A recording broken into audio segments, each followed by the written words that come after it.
L'actualité de la semaine, c'est bien sûr dans Redactu. Mesdames, Messieurs, bonsoir. Je suis très heureux en tout cas de me retrouver encore une fois de plus face à vous pour analyser l'actualité, bien sûr, avec nos invités. Et bien pour ce nouveau numéro, j'ai donc l'honneur de recevoir sur ce plateau Guillaume Kini, qui est président de la Ligue des jeunes de Lukunga et communicateur du parti des démocrates pour la bonne gouvernance, parti cher bien sûr à Modeste Mutinga Muchipai.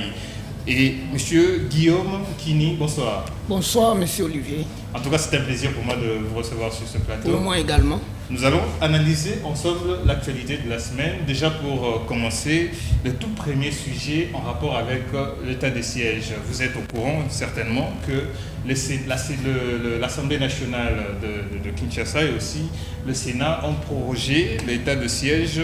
Pendant ce temps, la population de Goma réclame la levée de cet état de siège. Vous, en tant que membre de l'Union sacrée, quelle lecture vous faites par rapport à cette prorogation continue de l'état de siège alors que la population n'en veut pas? Merci beaucoup, monsieur Olivier, pour votre question. Je vais être un peu synthétique. Okay. Vous savez, la situation sécuritaire de notre pays date de longtemps. Les institutions de notre pays, vous avez dit tout à l'heure, l'Assemblée nationale, le Sénat, la présidence de la République ont jugé bon de décréter l'état de siège dans 2 provinces qui ont été menacées par l'insécurité que tout le monde connaît. Okay. Alors, lorsque les institutions du pays ont pris position par rapport à l'invention des groupes armés dans notre territoire, moi je pense qu'en tant que PDG, je ne peux que saluer cette décision des institutions de notre pays. Ça prendra presque plus d'une année que cet état de siège perdure à l'est du pays. Oui, effectivement, parce que vous voyez l'aspect prolongement, mais vous ne voyez pas l'aspect non, pas des résultats. Vous ne voyez pas l'aspect des tueries, vous ne voyez pas l'aspect des menaces. Mais quant à l'aspect des tueries et des menaces, est-ce que nous pouvons dire que ça apporte des résultats quand même assez concrets? Non, effectivement, il y a des résultats parce que il faudrait que s'il faut parler de résultats, il faut parler de manière concrète, puisque récemment, la population a marché. Non, la population a droit de marcher. Ouais. La population a droit de marcher. Et nous ne sommes pas contre, parce que nous sommes dans un pays démocratique. Et nous devons respecter les principes démocratiques. Entre autres, la revendication de la population. Nous sommes tout à fait d'accord avec la démarche de la population qui revendique, vous avez suivi d'ailleurs, le départ de la MONUSCO. Et il n'y a pas que ça. Le problème de prolongement de l'état de droit, effectivement, il y a des résultats probants. Parce qu'avec les résultats, il faut le dire. Mais est-ce que vous pouvez nous citer quelques résultats? Non, mais vous savez que l'Est de notre pays a connu combien de troupes armées à l'époque de Kabila. Mais est-ce que ces troupes armées ont tous disparu? Ils existent quand même quelques-uns. Oui, ça existe. La guerre est arrivée dans notre pays. Il y a l'insécurité. Et ça ne s'arrête pas là. Pour rétablir la paix, il faut du temps. C'est un processus. Moi, je pense qu'à ce niveau, ce que nous pouvons faire en tant que Congolais, en tant que peuple, c'est d'abord de soutenir la vision du chef de l'État, de soutenir les démarches des institutions du pays. Parce que la population attend des institutions des résultats. Et parmi ces résultats, ce sont des démarches que les institutions mettent en place pour arriver à la paix, pour arriver à la stabilité de notre territoire national.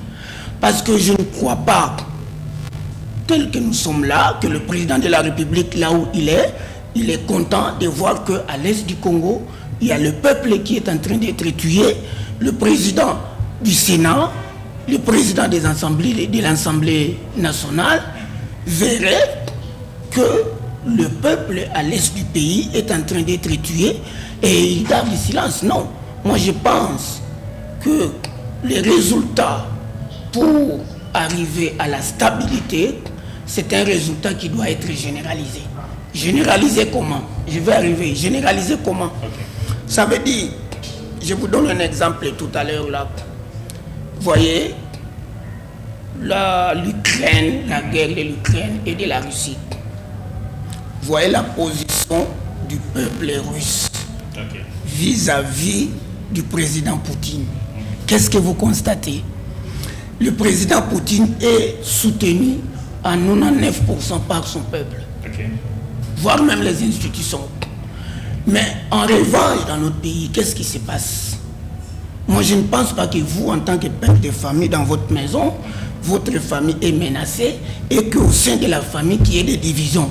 Vous attendez quel résultat, par exemple? Mais dès lors que la solution ou bien la démarche entreprise par le chef de l'État, eh bien, selon la population, n'amène à aucun résultat assez satisfaisant, vous trouvez que cette population peut être naïve pour accepter de telles démarches? Mais moi, je vous rétorque la question. Est-ce que cette population qui revendique soutient d'abord la vision du chef de l'État? Mais écoutez, on soutient la vision du chef de l'État par rapport à des résultats. La population de l'Est est claire. Elle revendique d'abord le départ de la MONUSCO, et puis la reprise de la cité de Bunagana, et ensuite, bien sûr, la levée de la mesure portant l'état de siège. Non, pour le départ de la MONUSCO, on va y arriver. Okay. Moi, je pense que le président de la République a fait une démarche démocratique de décréter l'état de siège. Pourquoi? Parce qu'il y a eu tuerie. Ça, tout le monde le sait. Mais il faudrait pas que cela s'arrête à ce niveau-là. Le peuple doit accompagner cette vision. Le peuple doit accompagner cette démarche du chef de l'État. Le peuple doit les soutenir. Et de quelle manière? Oui, mais vous voulez que ça soit de quelle manière? Vous êtes Congolais comme moi. La manière de soutenir le chef de l'État, c'est de dénoncer. C'est de dénoncer. Vous avez suivi dans les réseaux sociaux, il y a même il y a des rebelles qui se réfugient parmi le peuple. Vous imaginez? Donc le peuple lui-même s'est fait victime de l'agression, pendant que c'est lui qui doit défendre son territoire. Vous voyez? Voilà. Et toujours par rapport à ce sujet, vous avez certainement suivi la déclaration de François Hollande, l'ex-président français, qui d'après lui, eh bien, ce problème peut être résolu à l'interne. Il demande donc au pouvoir en place de chercher des mécanismes pour trouver des solutions justement pour remédier à cette situation. Est-ce que le pouvoir en place, qu'est-ce que le pouvoir en place peut faire pour résoudre le problème à l'interne? Monsieur Olivier, je vous rappelle que nous sommes membres de l'Union sacrée. Oui.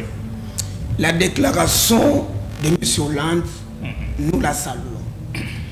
C'est-à-dire que quand M. Hollande nous renvoie au niveau interne, pour trouver des solutions durables à la stabilité de notre pays, moi je pense qu'il a raison. Et d'ailleurs, c'est ce que le chef de l'État a toujours demandé. Je vous donne un exemple. Vous avez l'opposition en place. Vous avez le peuple congolais. Vous avez les institutions du pays. Nous avons un guide qui est le chef de l'État, qui dit voilà la ligne de conduite que nous devons suivre pour éradiquer les groupes armés à l'est de notre pays. Mais au sein du peuple, il y a des dérapages, il y a des divisions.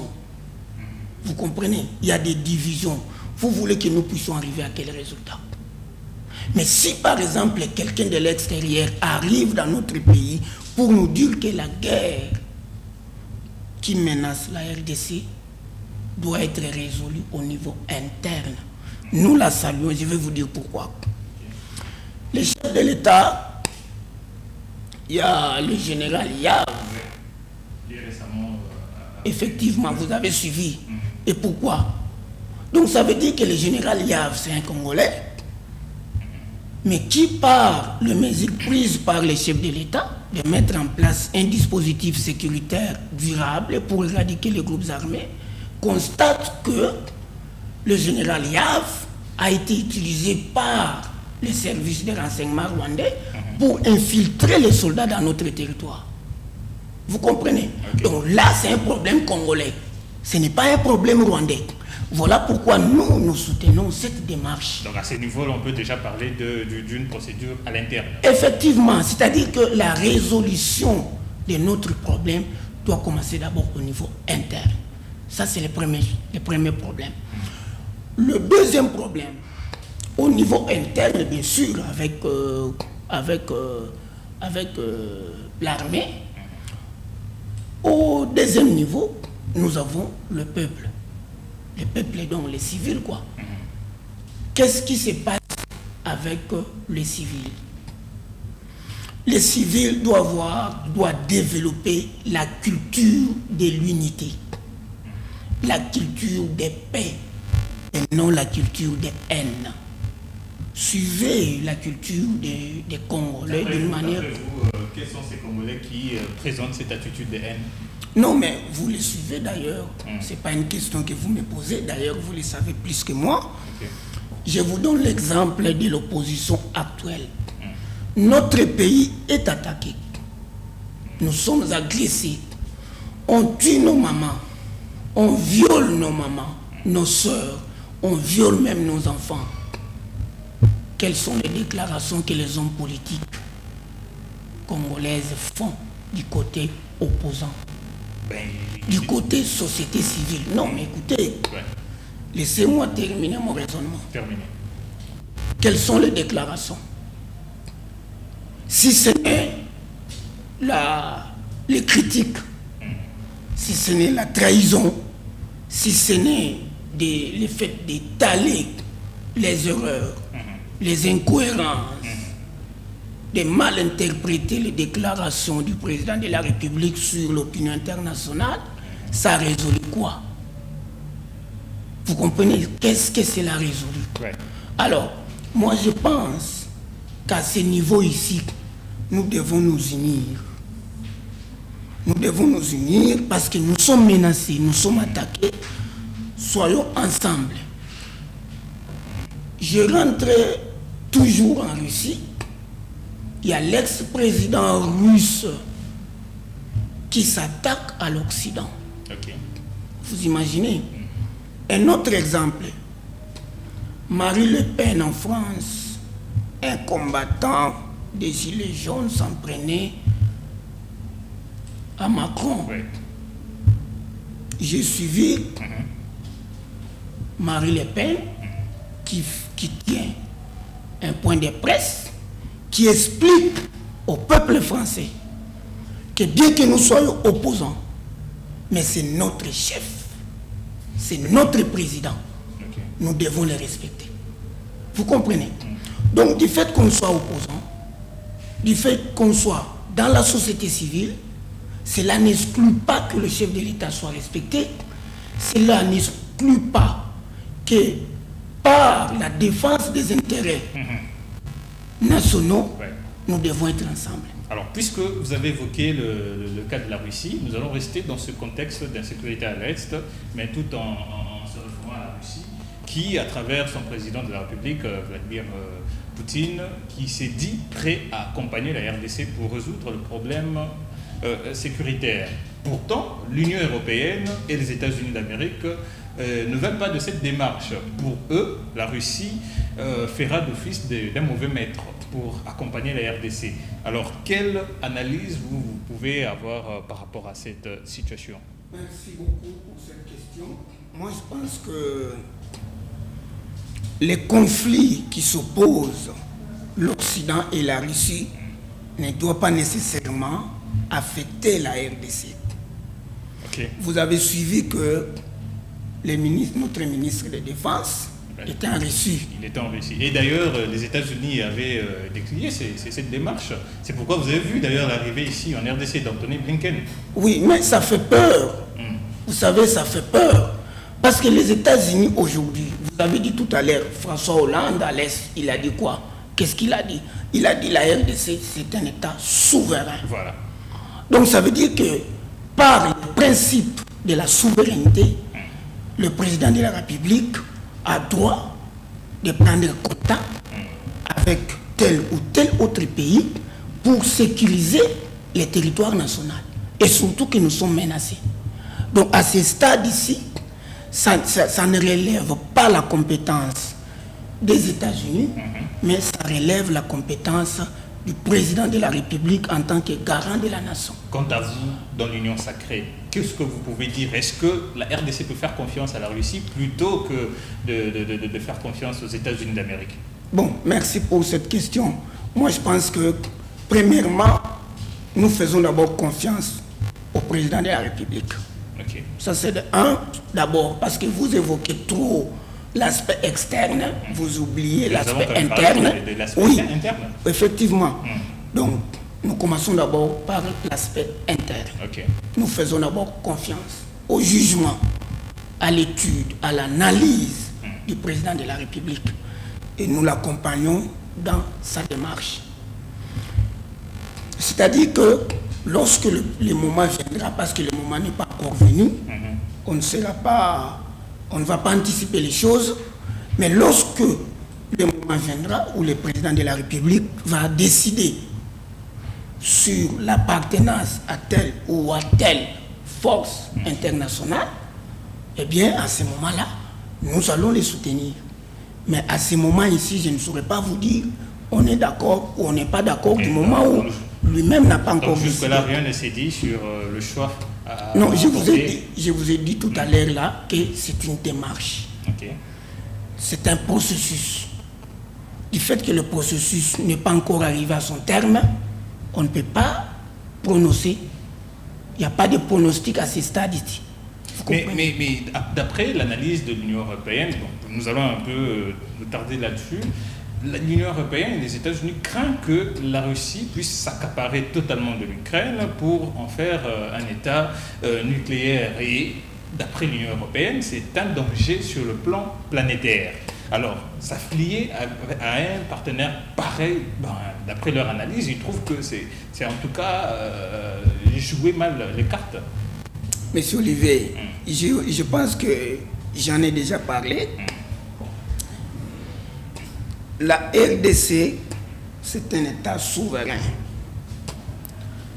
Les jugements des Français, les jugements des Américains par rapport à la situation de notre pays, je pense que ne peut pas avoir un impact au maximum du moment où les institutions de la République démocratique du Congo n'ont pas encore donné sa position. Vous comprenez? Okay. Donc, ça, ce sont des analyses. Ça, c'est une étude que l'Union européenne a faite. Mais moi, je pense qu'il revient aux autorités congolaises de décider.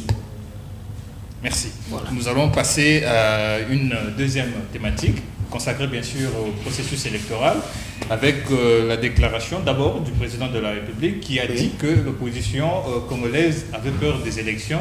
Et de son côté, Martin Fayulu, lui, déclare par contre que le président de la République détient entre ses mains la Cour constitutionnelle, la CENI. Alors, par conséquent, il ne peut pas faire confiance au processus électoral. Quelle analyse vous pouvez faire par rapport à cela? Merci beaucoup. Moi, je pense que c'est à Martin Fayulu de prouver. Vous comprenez, M. Olivier?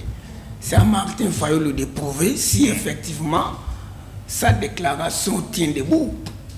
Parce que nous avons été sélectionnés, il y a eu plusieurs partis politiques.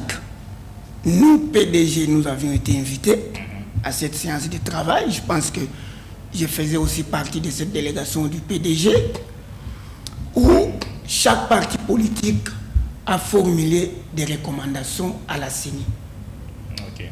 La CENI a présenté... À l'époque, l'opposition était représentée par quel parti politique? Pardon? À l'époque, l'opposition était représentée par quel parti politique? Puisque d'après Martin Fayulu, il faut quand même le reconnaître, c'est quand même un des grands opposants du pays, il dit que l'opposition n'est pas représentée à la CENI, malgré que vous avez pris part à ces assises. Bon, je vais vous dire que il y a certaines, je l'ai dit tout à l'heure là, il y a certaines déclarations qui sont haineuses. Okay. Vous comprenez? qui sont haineuses. Il faut dire des choses vraies. Ça ne coûte rien de dire la vérité. Ça ne coûte rien. Nous avions été invités. Chaque parti politique a formulé des recommandations. La CENI a présenté la loi électorale. Et chaque parti politique, nous sommes rentrés pour faire la restitution à la base. Et organiser des séances de travail pour voir en quelle mesure formuler des recommandations. Et je vais vous assurer que la semaine, d'ailleurs c'était cette semaine, on était au Palais du Peuple, moi j'étais là, où nous nous sommes rendus compte que même les recommandations formulées par les PDG ont été prises en compte par la CENI, par le bureau de la CENI. Et vous constaterez que la participation de la femme sur la liste des candidats, c'est-à-dire est 50-50. Là au moins c'est respecté.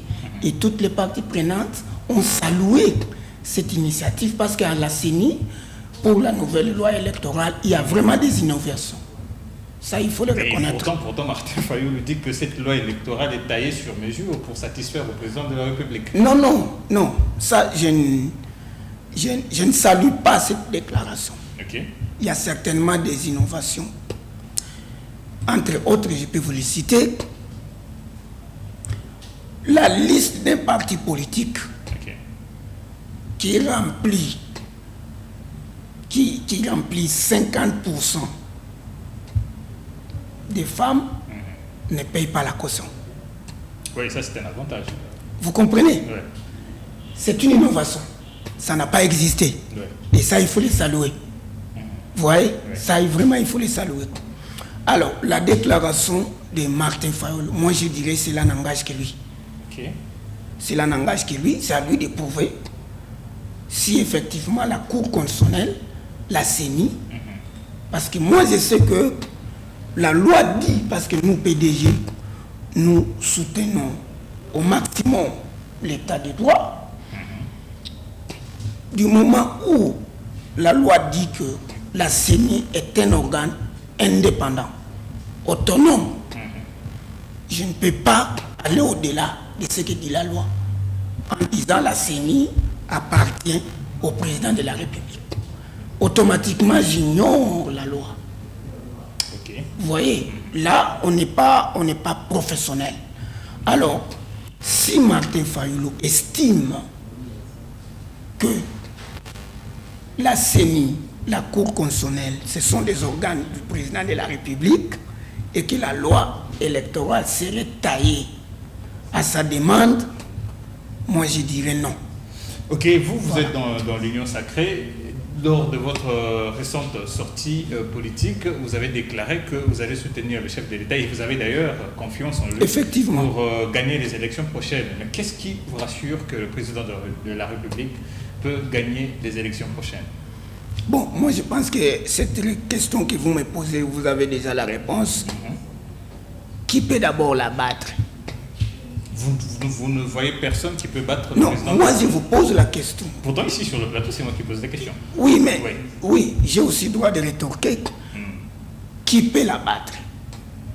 S'il faut que je réponde à cette question, ça sera peut-être en coulisses, mais sur le plateau, je préfère que vous posiez mes questions. C'est-à-dire que vous ne trouvez personne.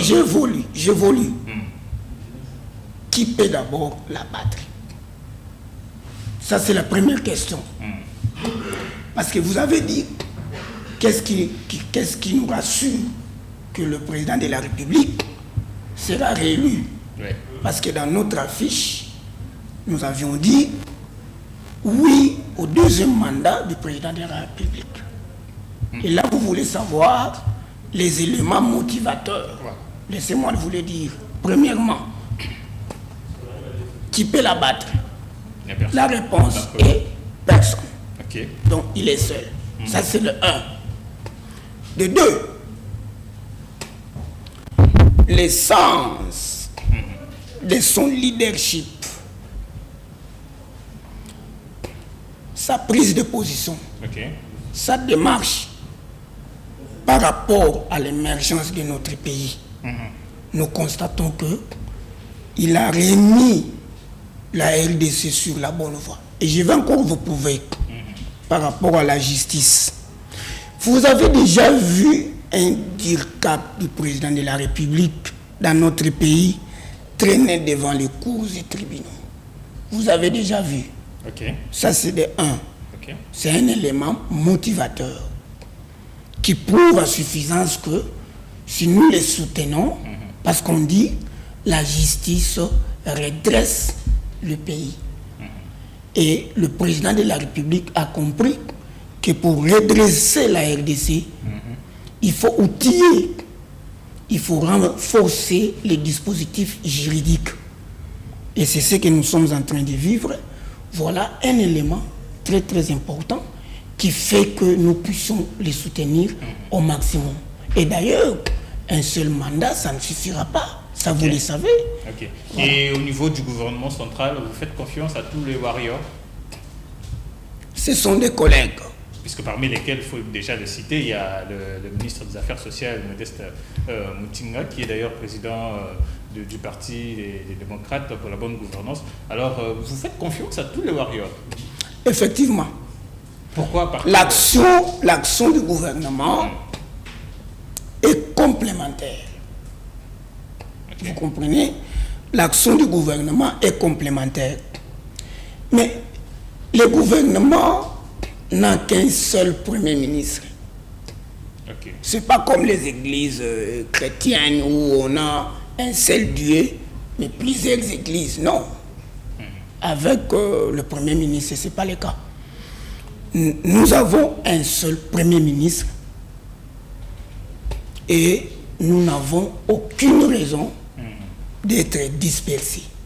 D'ailleurs, cela n'a jamais été et ça ne se fera jamais. Donc dans ce pays, on n'assistera pas à ce rumeur-là consistant au fait que le président de la République pourrait, je dis bien pourrait, procéder au remaniement. Donc on ne peut pas assister à ce genre de choses dans ce pays. Avec bien sûr le gouvernement de Sama Lukonde. On ne peut pas assister à ça. Non, mais d'abord, avant de passer au remaniement, il y a une évaluation. On ne peut pas remanier lorsqu'on n'a pas évalué. Lorsque le président de la République, avec sa politique, estime que, après une certaine évaluation, tel ministère ne suit pas la ligne de conduite, eh bien, il y a une possibilité de procéder au remaniement. Mais du moment où le président de la République ne s'est pas encore prononcé sur le remaniement du gouvernement, je pense que le rumeur qui circule parmi le peuple, c'est un non-événement. Un non-événement. Merci beaucoup, Guillaume Kini. Nous allons évoluer avec notre émission pour prendre cette fois-ci la thématique concernant l'état de droit. Vous avez tous assisté à la libération provisoire de Vidi Etchimanga alors qu'il est soupçonné de corruption, de tentative de corruption. Pourtant, Jean-Marc Abound, avec ses avocats, ont tenté de demander ne fût-ce qu'une assignation à résidence surveillée. Cela ne lui a pas été accordé. Est-ce qu'à ce niveau, on peut faire confiance à notre justice? S'il faut parler de l'état de droit, bien sûr. Je suis très content. D'ailleurs, je vous prends par un élément. Vous avez dit qu'il y a des soupçons. Mais l'impartialité de la justice dans notre pays, elle est là. Elle est là. Par le fait que Vidi Etchimanga soit aujourd'hui en liberté provisoire? Non, pas forcément. Vidi Etchimanga a comparu devant les cours et tribunaux. Ça, vous le savez. Et je ne sais pas si vous avez suivi son avocat qui a dit qu'il n'y a pas des éléments sur le plan interne. Parce que l'accès produit à l'extérieur du pays. Ça, au moins, vous le savez. Nous n'allons pas nous attarder à faire la comparaison entre la situation de Vidi Etchimanga et celle de Jean-Marc Abound. Parce que les faits infractionnels que la justice reproche aux deux individus sont totalement différents. Si la justice estime aujourd'hui de mettre en liberté provisoire M. Vidi Chimanga. Okay. Moi, je ne peux pas contester. Pourquoi je ne peux pas contester? Parce que je fais confiance à notre justice. Vous savez, c'est un élément très négatif dans notre pays. Lequel?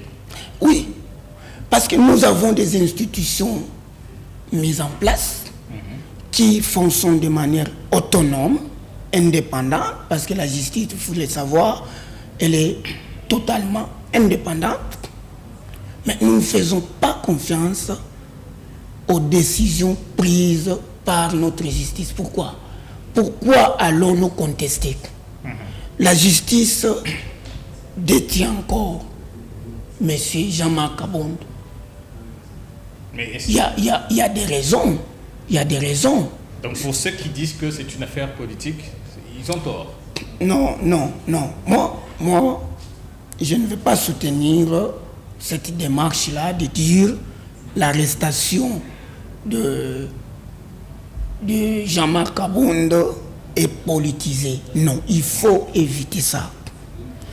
C'est-à-dire, le peuple congolais a besoin d'entendre la vraie version des faits, la vraie interprétation juridique de chaque situation. Dès lors que, parce qu'il y a des communicateurs qui déforment l'essence de la chose, la justice a fait son travail. La justice a pris une décision. Pourquoi nous devons aller au-delà de cette justice?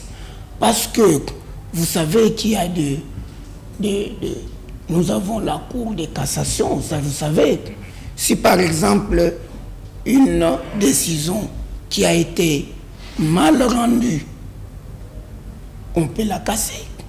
Vous comprenez? Donc il faut laisser la justice faire son travail. À ce niveau-là, le PDG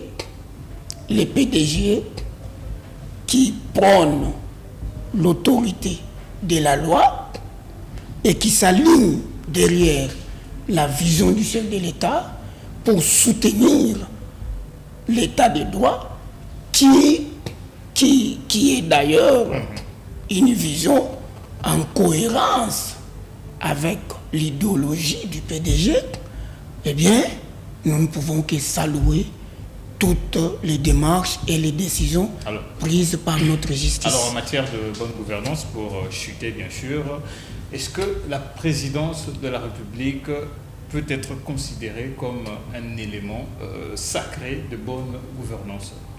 Très bien, je l'ai dit tout à l'heure, mais je vais encore l'épingler. J'ai parlé du leadership du chef de l'État. Je l'ai cité parmi les éléments motivateurs qui ont fait que notre autorité morale, son Excellence Modeste Montinga, s'aligne derrière la vision du chef de l'État. Donc il n'y a rien à reprocher à la présidence de la République. Non, mais écoutez, le président de la République étant une institution de notre pays, et je vous rappelle encore que le PDG fait partie de l'Union sacrée. Okay. Donc ça veut dire que l'appartenance du PDG à l'Union sacrée, il y a eu des éléments très très positifs qui ont fait que nous puissions devenir membres de l'Union sacrée, entre autres le leadership, la bonne gouvernance du président de la République. Merci beaucoup. Voilà. Guillaume Kini, c'était un plaisir pour moi de vous recevoir sur ce plateau. Je crois que nous allons revenir sur certains sujets très prochainement, à moins que vous ayez un dernier mot. Bon, merci beaucoup, monsieur Olivier. Le dernier mot que je peux lancer à tous nos téléspectateurs, c'est que le peuple congolais s'aligne et soutient la vision du chef de l'État. Ça, c'est de 1. Okay. Le 2, les Congolais doivent savoir que notre pays est attaqué. Okay. Nous devons être ensemble.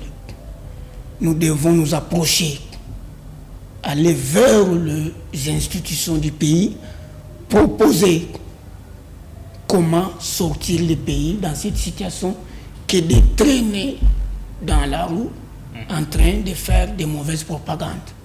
Merci Voilà. Guillaume Kini. Je rappelle que vous êtes président de la Ligue des jeunes de Lukunga et communicateur du Parti des démocrates pour la bonne gouvernance, parti cher à Modeste Moutinga Mouchipaï. Donc c'est par ici que Rédactu de la semaine se termine. J'ai été très heureux de vous présenter cette émission. Nous nous retrouvons donc très prochainement, mais ça sera vraiment avec ce même plaisir. Merci à toute l'équipe technique qui m'a accompagné. Je pense à Solomon Goï et Yves Mbumba, et aussi avec la coordination bien sûr de Lens Moussimbaka. Nous nous retrouvons très prochainement et ça sera vraiment avec le même plaisir.